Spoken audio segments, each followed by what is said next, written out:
দর্শক, যেমনটি বলছিলাম, জাতীয় নাগরিক পার্টির পথসভা ঘিরে দিনভর হামলা, ধাওয়া পাল্টা ধাওয়া ও সংঘর্ষের ঘটনায় রণক্ষেত্রে পরিণত হয়েছিল গোপালগঞ্জ। স্থানীয় প্রশাসন জেলা শহরটিতে 144 ধারা জারি করেছে। সেখানকার সবশেষ পরিস্থিতি জানাতে আমাদের সাথে যুক্ত হচ্ছেন সহকর্মী নিবিড় সাহা। নিবিড়, আপনি তো সেখানে আছেন। দিনভর সংঘর্ষ ও ধাওয়া পাল্টা ধাওয়ার পর এই মুহূর্তে আপনি সেখানে কি পরিস্থিতি দেখতে পাচ্ছেন?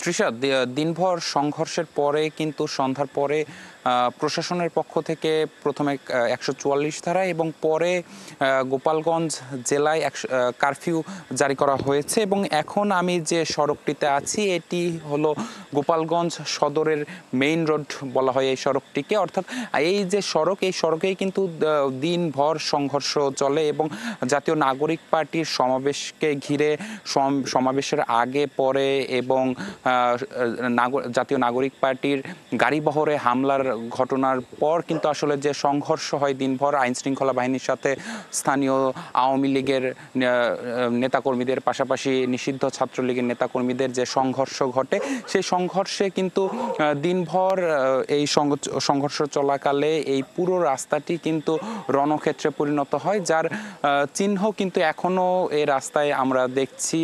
যে বিভিন্ন জায়গায় যে রোড ডিভাইডারের কাজে যে পিলারগুলো ব্যবহার করা হয় সেগুলো রাস্তায় ছড়ানো ছিটানো, পাশাপাশি যে ব্যানারগুলো লাগানো হয়েছিল সেগুলো কিন্তু রাস্তার মাঝ বরাবর ফেলে রাখা হয়েছে। এখনও কিন্তু আসলে যে আগুন জ্বালানো হয়েছিল সেই সংঘর্ষের সময়, সেই আগুনের ধোঁয়া কিন্তু এখনো আমরা দেখতে পাচ্ছি। তো রাতে যখন আমরা এই গোপালগঞ্জ শহরে আমরা ঘুরলাম এবং সেখানে কিন্তু একদম পিনপতন নিরাপত্তা আমাদের চোখে পড়েছে। কোথাও কিন্তু তেমন জনসমাগম কিংবা লোকজনের সমাগম কিন্তু আমাদের চোখে পড়েনি। সেই সাথে আইন শৃঙ্খলা বাহিনী কিন্তু আমরা দেখেছি যে কারফিউ জারি করার পর থেকে কিন্তু আসলে তারা বেশ কিছুক্ষণ টহল দিয়েছেন। তবে এখন কিন্তু আইন শৃঙ্খলা বাহিনীর যে তৎপরতা সেটি কিন্তু এখন আমাদের তেমন চোখে পড়ছে না। পাশাপাশি আমরা কথা বলেছিলাম তাদের সাথে, বিভিন্ন মাধ্যম থেকে আমাদের যেমনটি জানানো হয়েছে যে সংঘর্ষে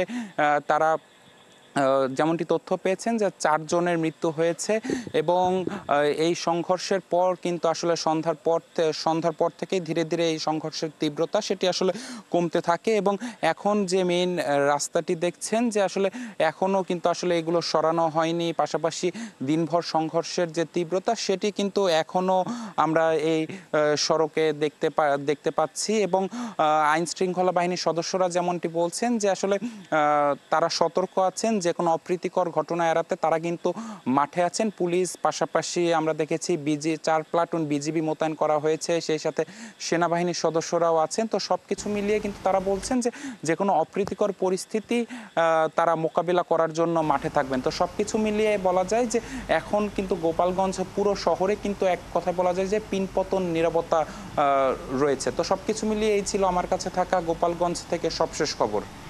নিবিড়, ধন্যবাদ আপনাকে।